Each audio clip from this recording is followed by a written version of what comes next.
In this house, when we complete a legacy game, we seal the lid shut and return to the shelf to finally rest. Its components are completed, and its contributors, we're just glad we don't have to go through the turmoil of having to organise a legacy-based meetup, at least for a while.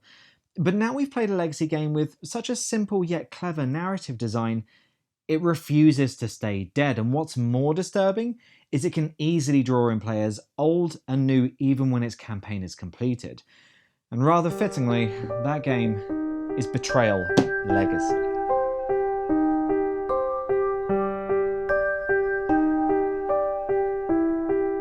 Betrayal Legacy is designer Rob Dario's attempt to make the absolute oddity that is Betrayal at House on the Hill into a fully fledged 13-game campaign. And whilst it's not the best legacy game that's out there, by the way, thanks a lot, Pandemic Legacy Season 1, for raising the bar so astronomically high so early on. It is so good that it's deserving of much better lighting than I can afford for this video right now. It's not the pinnacle of the legacy genre, but it is an astounding culmination of lessons Dario has learned throughout designing games. Not in fixing this bit, but in polishing up this bit. Much like in the original, you're taking a group of hapless killables into a dingy home encroaching on everyone's sense of safety, thanks to its rampant ghoul infestation, unpredictable terrors, and the fact that it's still making a killing on the market. £900,000? I guess I only found 14 corpses. Players explore the house, uncovering items, getting into mishaps, and awakening bizarre curios until someone triggers the haunt. The haunt launches one of several pre-written scenarios, giving the players objectives. For a majority of them, survive the night with some caveats, but for one of them, turn traitor, screw everyone else over, be a jackass, more so than usual. The traitor literally separates himself from the rest of the group, and their newly acquired tone whispers sweet nothings about how to screw everyone else over. They start having to use new components that previously had no context as they were pushing them out of punchboards, but now have a grim new meaning. And I might be the bad guy here, but we're not going to show any of those components, even though they're not legacy related. But suffice to say, they're all going to result in a lot of bloody corpses. The haunt defines Betrayal. It's why the series has become such a classic, despite the fact it has some pretty glaring flaws that stick out like a sore thumb severed in soup. One thing that kept cropping up for us was the lack of balance between the two sides depending on how big the house was when the haunt started. If it was quite small, then it's very easy for our one true saviour to absorb us all into one being. And yet the series gets away with it. And I think that's because of its slim but effective writing that riffs off a ton of horror tropes that allow players to create their own cliches.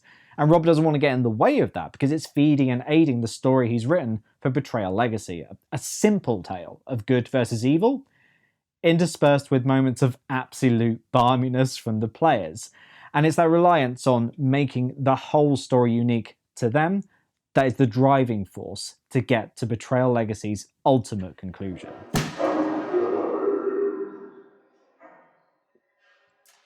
Playing Betrayal Legacy is like inviting your friends round for a horror movie marathon, decided entirely by Netflix recommendations. Yeah, you're gonna get some duds that you'll be laughing at rather than with, but you're gonna uncover some classics that'll stick out in your brain like shiny scythes rather than blunt blades. Those Tales of the House tales rely on the characters you create, and you'll be forcing many poor souls through its doors. Each player takes on the role of a family drawn to its halls over the course of hundreds of years. Your surname stays the same, but your cast is an ever-changing array of ill-fated folks. Creating characters in legacy games isn't anything new, but treating them as expendable beings with a shelf life of up to 2 hours certainly is. In previous high-stakes legacy games, the characters you created were allies that would become more human as the campaign went on, and thus more gut-wrenching to lose if it ever came to that. And with Betrayal Legacy, you're spawning so many characters, it would be very easy for them to do the same thing, but at the same time, the tragedy of a loss would lose all its impact, because it'll be happening an awful lot. Instead, it decides to stick with its horror film-esque tone, partly with the betrayal ritual of introducing your characters and fleshing them out with whatever ridiculous nonsense you want, but also with these little obituaries you get to write at the end of each game. The back of each player's family board allows them to fill out the fates of the characters in the game that just played out. If they're lucky enough to survive, they can be carried over to the next game, but old age will claim everyone eventually. Thing is, there's not a lot of space to pay your respects, and as such, you have to rely on bizarre in-jokes to document your character's fate. It makes your adventure seem kinda ridiculous, and that's kind of refreshing, coming off the back of several legacy games where the fate of humanity rests entirely on your shoulders. Some folks I know have quit legacy games outright because the stress of failure has just been too much. They feel like their past mistakes have ruined their chances of success in the overall campaign, and past tragedies are just too painful to revisit. But Betrayal abandons all hope of there ever being a truly happy ending. There are no winners, only the dead and those haunted by memories they'd rather forget. And the sooner you come to terms with the fact that victory does not matter in the grand scheme of things, that your actions, no matter how good they are, will all be forgotten, perhaps remembered as simple jokes in the far-flung future, it makes it a lot easier to enjoy this game because the pressure of performing well just evaporates. As you're guffawing away for years on end at the constant tongue-in-cheek tone the game takes, it makes it all the spookier when a legacy twist comes along to snap your collective necks. Not to say that there aren't some predictive mainstays in this, one of them being the constant addition of components that reach far beyond these spoiler-free starting tiles that start game 1. Every game you're adding more rooms to turn your modest living space into a macabre mansion. With that comes more spaces for the haunts to kick off in, and in turn, the main elements they'll add to the narrative, but not actually define it. You see, the game comes with another book, The Bleak Journal, that I can't actually show you because it's absolutely ridden with spoilers, but look, okay, here's a picture of it to show you that I didn't imagine it. Actually an illusionary component in a legacy game, only seen by one player, that would be a hell of an addition. If legal. Each game has an artifact that will emerge when the haunt kicks off, but to give it context and character, you're asked to turn to the Bleak Journal, which will determine what horrors await based on the room you uncover it in. The narrative branches off into different paths, leaving behind a haunt that will perhaps never be uncovered. But rather than create a complex web of alternate realities that result in millions of endgames, win or lose, the story finds its way back to the main arc that'll lead to pretty similar finales. It's more an anthology of short stories tied together with a basic plot, and honestly, that linear simplicity, I'm down with for a game like this. Firstly, because coming from a video game design background, holy crap, have you tried designing a non-linear narrative? It's like herding cats in a firework factory, but the cats are arsonists and the firework factory is on a meteorite heading towards the sun. And secondly, that simplicity ensures that anyone returning can understand the entire story, no matter how long ago it was since their last game. Much unlike, what was it called?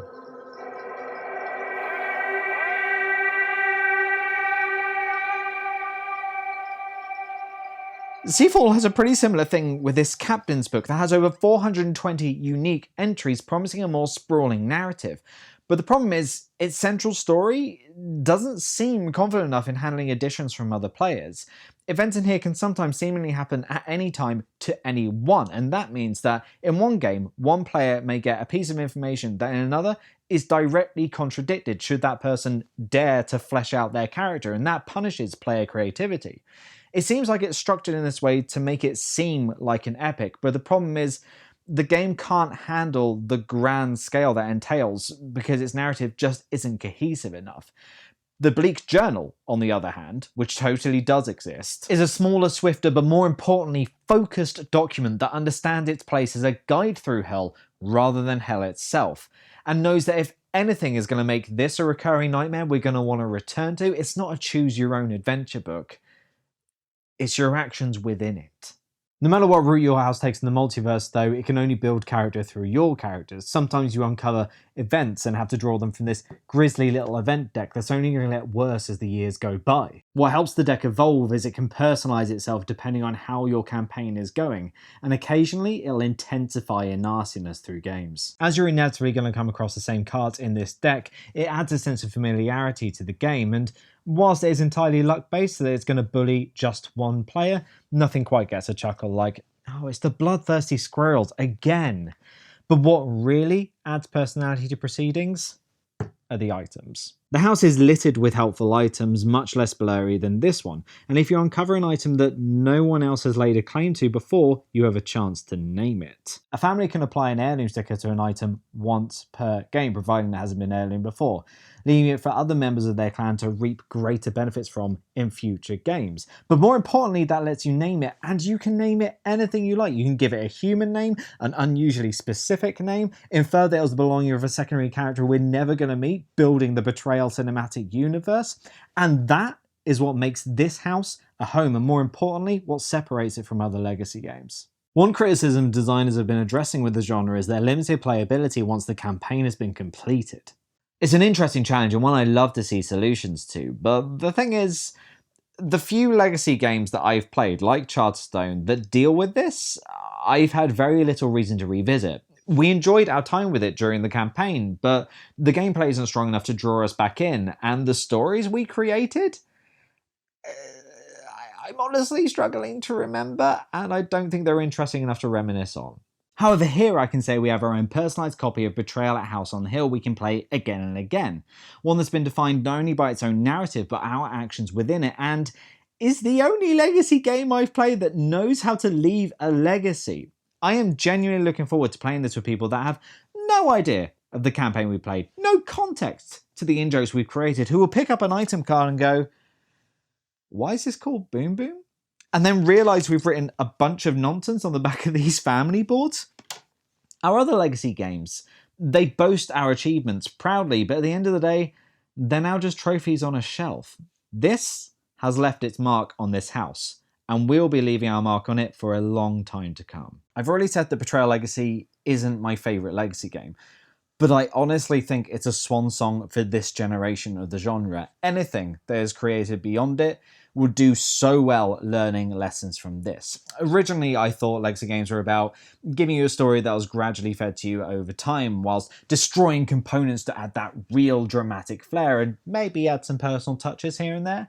But anything that made an impact at one point is going to soften over time. Legacy mechanics work so well with this game. Of course you're going to be destroying components and experiencing loss all the time. It's riffing off of horror films, and the amount of space you're given to personalize each game is not enough to add details that you'll inevitably forget in days' time, but it's just enough to add in-jokes that will outlast the campaign itself and even the group you're playing it with.